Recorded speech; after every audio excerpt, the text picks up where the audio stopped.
Magandang umaga sa inyo guys. May tatlong klase kaya ako nagbablog, kaya ako nagbibideo. Kasi unang-una, gusto kong mapaayos yung bahay namin. Pangalawa, gusto kong mabigyan ng magandang kinabukasan yung mga anak ko. At saka yung pangatlo, gusto ko ring tumulong sa ibang tao. Ipapakita ko ngayon sa inyo kung anong itsura ng bahay namin. Ipapakita ko sa inyo kung anong itsura. Sana wag niyong pagtawanan, sana wag niyong i-judge na magayang-gayan, sana.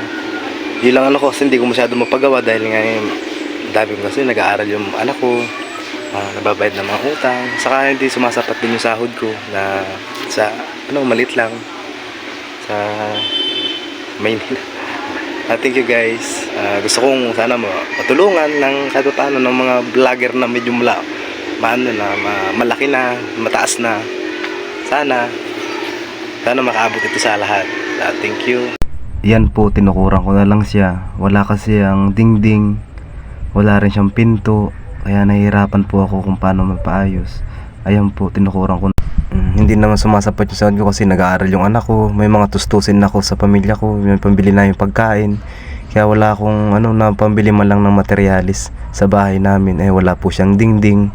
Pagpasok mo siya dyan, bali yan lang po yun, wala ang pinto niya, kaya bit-kabit ko lang yan. Pag umuulan po, umuulan din sa loob, wala po siyang dingding, kaya natatakot din po ako na siyempre narito po yung pamilya ko, hindi ko alam kung saan sila patutuloyin. Hindi na rin kami makatulog ng maayos dahil pagka umuulan, basang-basa kami sa loob, basa ang mga gamit namin, kaya wala po akong mga gamit sa kaya po wala kaming TV, kahit anong appliances, kasi nababasa rin po. Ayan, basa po sa loob, maputik.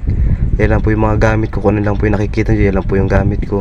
Bali, ako lang po ang ganitong bahay dito, hindi ko nga po mapaayos. Ayan, yung dingding ko kapos. Tapos kapos din po yung yero. Kaputo lang po yung yero. Paglabas mo, wala na siyang dingding, wala na siyang bubo. Wala na rin po siyang pinto. Ayan po, paglabas mo, labas na talaga. Kaya napapaisip din po ako kung sumasapat lang din po ko talaga ang sahod ko, hindi ko naman po talaga tutusin mong gagawin to Ayan. Pa-share na lang po ako ng video. Sana'y mapaayos po namin itong bahay namin. At maraming salamat po. Pa-share na lang po. Kaya po ako nagbablog dahil dito nga, gusto ko mapaayos yung bahay namin. Saka yung matulungan ko yung ibang tao rin. Bukod doon sa pamilya ko, gusto ko matulong doon sa ibang tao. Sana monetize na ako kay Masinda ng Star. Saka dumami yung followers ko para magabayan ko rin yung akin channel. Nagpapasalamat ako sa mga nag-follow sa akin. Salamat sa nag-follow, sa mga nag-share ng video ko. Pangako guys, pagka mga tangat ako, tutulong na rin ako sa ibang tao. Kaya sana kahit paano matulungan ng mga vlogger na medyo malalaki na. Yun lang, nagpapasalamat ako sa lahat. Kahit ikaw hindi mo kayang tumira sa ganitong bahay, pero amin tinitis lang namin, hindi mo kayang tira ng ganitong bahay. Kaya sana nitong video ito pa-share, saka pa-like na rin, pa-follow sa aking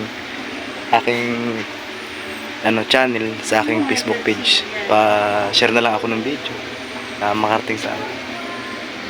Pero proud ako na ganito yung bahay ko. Ang sa akin lang, gusto ko lang mapaayos. Thank you.